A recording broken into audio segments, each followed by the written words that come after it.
दोस्तों, जीवन में किसी भी काम में सफल होने के लिए धैर्य और अनुशासन का कितना महत्व है, ये आप सब जानते हैं। बिना धैर्य के कुछ भी हासिल नहीं किया जा सकता। आइए इसे एक कहानी के माध्यम से समझते हैं। एक बार गौतम बुद्ध अपने भिक्षुओं के साथ एक सभा में बैठे हुए थे। उस सभा में बुद्ध के चाहने वालों से ज्यादा उनके विरोधी थे। जिसने सभा आयोजित की थी वह भी बुद्ध से ईर्ष्या करते थे। सभा का आयोजन राजा के महल में हुआ था, इसीलिए राजा के सभी मुख्य लोग उस सभा में उपस्थित हुए थे।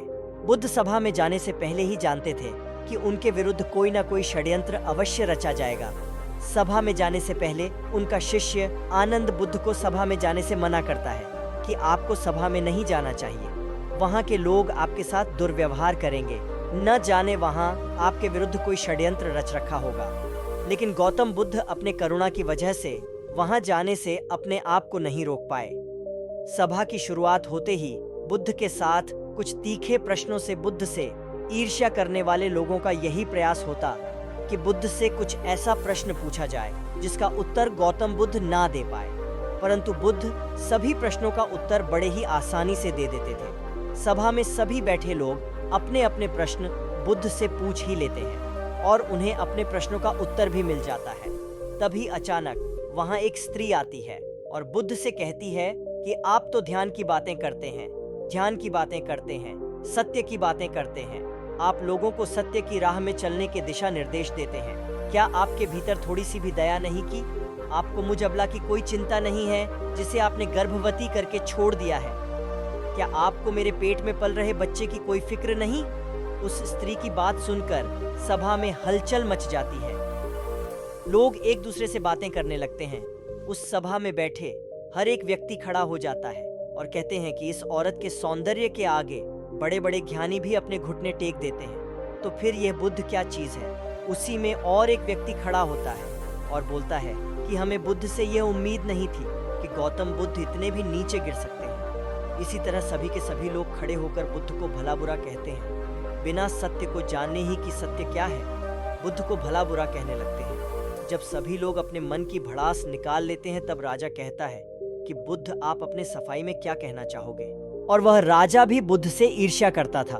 वह चाहते थे कि कैसे भी बुद्ध बदनाम हो जाए। यहाँ पर एक जरूरी बात आपको समझना चाहिए कि इस सारी घटना का बुद्ध पर कोई असर नहीं था और ना ही लोगों के शब्दों का बुद्ध पर कोई प्रभाव पड़ रहा था, और उस स्त्री के छोटे आप का बुद्ध पर कोई प्रभाव नहीं पड़ा। जानते हैं क्यों? क्योंकि बुद्ध सत्य को जानते थे, वह अपनी नजर में सही थे। जीवन का सूत्र यही है कि चाहे पूरी दुनिया आपके खिलाफ क्यों ना हो जाए, अगर आप अपने आप को जानते हो, अगर आप अपने नजर में सही है कि आप सत्य के साथ खड़े हो, तो आपका कोई कुछ नहीं बिगाड़ सकता है।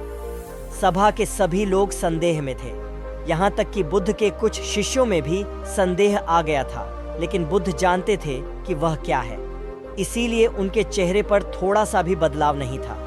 राजा बुद्ध से कहते हैं कि क्या आप अपनी सफाई में कुछ कहना चाहेंगे? बुद्ध उस स्त्री से कहते हैं, पुत्री, इस पूरे ब्रह्मांड में केवल दो ही लोग इस सत्य को जानते हैं कि तुम सत्य कह रही हो या असत्य। इससे पहले कि बुद्ध कुछ कहते, वह स्त्री बुद्ध से नजरें चुराने लगी। असत्य का सहारा लेने का कारण है कि अपने भीतर डर का बीज बो रहे हो।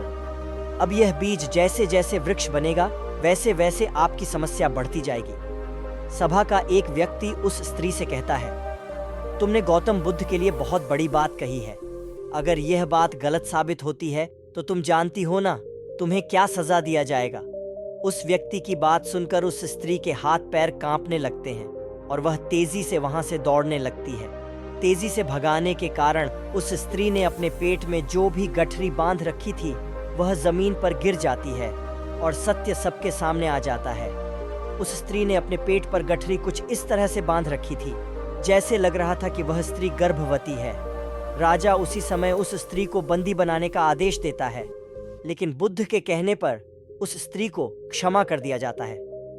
एक बात हमेशा याद रखिए, आपका धैर्य और आपका अपने ही नजरों में सही होना आपको बड़ी से बड़ी समस्याओं से बचा सकता है। इस बात से फर्क नहीं पड़ता कि कितने लोग आपके खिलाफ हैं, फर्क इस बात से पड़ता है कि क्या आप अपने साथ हैं। दोस्तों, आप जीवन में जो भी कम करें, बस आपके अंदर से गलत महसूस नहीं होना चाहिए। इसके अलावा अपने हर काम को आत्मविश्वास के साथ करें। जीवन में सफलता आपको ज़रूर मिलेगी। दोस्तों, उम्मीद करते हैं आपको ये कहानी अच्छी लगी होगी। ऐसी ही ज्ञानवर्धक कहानियाँ सुनने के लिए हमारे चैनल को ज़रूर सब्सक्राइब करें। नमो बुद्धाय।